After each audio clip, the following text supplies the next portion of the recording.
மற்றொரு அண்மைச் செய்தி. பலத்த மழைக்கு நடுவே வன்னியர் சங்க மகளிர் மாநாடு நடைபெற்று வருகிறது. அண்மை தகவலாக பார்த்து வருகிறோம். பூம்புகாரில் பாமக நிறுவனர் ராமதாஸ் தலைமையில் வன்னிய மகளிர் மாநாடு துவங்கி நடைபெற்று வருகிறது. இந்த நிலையில் அந்த பகுதியில் பலத்த மழை பெய்து வரக்கூடிய சூழலில் வன்னியர் சங்க மகளிர் மாநாடு தொடர்ந்து நடைபெற்று வருகிறது. அண்மை தகவலாக பார்த்து வருகிறோம். தமிழ்நாட்டின் பல்வேறு மாவட்டங்களிலிருந்து பல்லாயிரக்கணக்கான பெண்கள் இந்த மாநாட்டில் கலந்து கொண்டிருக்கின்றனர்.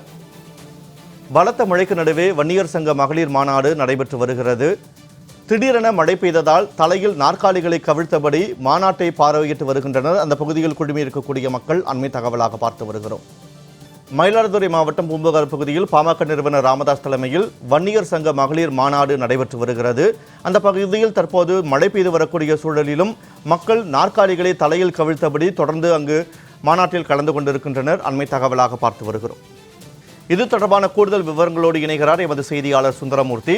வணக்கம் சுந்தரமூர்த்தி. தற்போது வன்னியர் சங்க மகளிர் மாநாடு நடைபெற்று வரக்கூடிய நிலையில் அங்கு தொடர்ந்து மழை பெய்து வருகிறது. மழையும் பொருட்படுத்தாமல் மக்கள் அங்கு மாநாட்டில் கலந்து கொண்டிருக்கின்றனர். கள நிலவரம் என விரிவாக பதிவு செய்யுங்கள். மயிலாடுதுறை மாவட்டம் பூம்புகார்ல வன்னியர் சங்கம் மற்றும் பாமக சார்ந்த வன்னிய மகளிர் மாநாடு துவங்கி நடைபெற்று வருகிறது. கிட்டத்தட்ட நீண்ட காலத்திற்கு அப்புறம், பல வருடங்களுக்கு அப்புறம் இந்த மாநாடு நடைபெற்று வருவதாகவும் தற்போதைய அரசியல் சூழ்நிலையில் இந்த மாநாடு மிகவும் முக்கியத்துவம் பெற்றுள்ளது.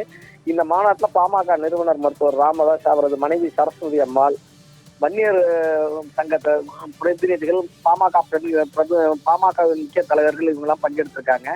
இந்த மாநாட்டுக்கு பங்கேற்பதற்காக தமிழகம் முழுவதும் இருந்து பல்லாயிரக்கணக்கான பாமக தொண்டர்கள், நிர்வாகிகள், மகளிர்கள் அதிக அளவில் குவிந்திருக்காங்க.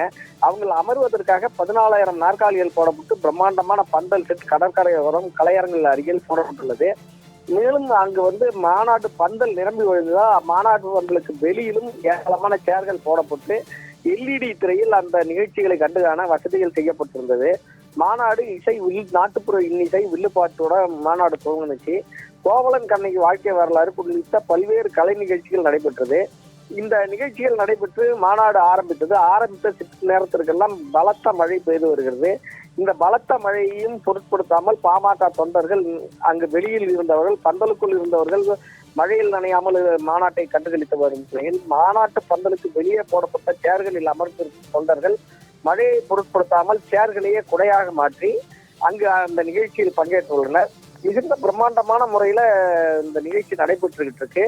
இருந்தாலும் மாநாட்டு பந்தலுக்குள் மழைநீர் வந்தது. அதனை வடிய வைக்கும் முயற்சியில அங்கு உள்ள நிர்வாகிகள் ஈடுபட்டு இருக்காங்க. வினோத், பலத்த மழைக்கு நடுவே நடைபெற்று வரும் வன்னியர் சங்க மகளிர் மாநாட்டில் மழையையும் பொருட்படுத்தாமல் பாமக தொண்டர்கள் தொடர்ந்து பங்கேற்று வருகின்றனர். அண்மை தகவல்களை வழங்கியமைக்கு நன்றி சுந்தரமூர்த்தி.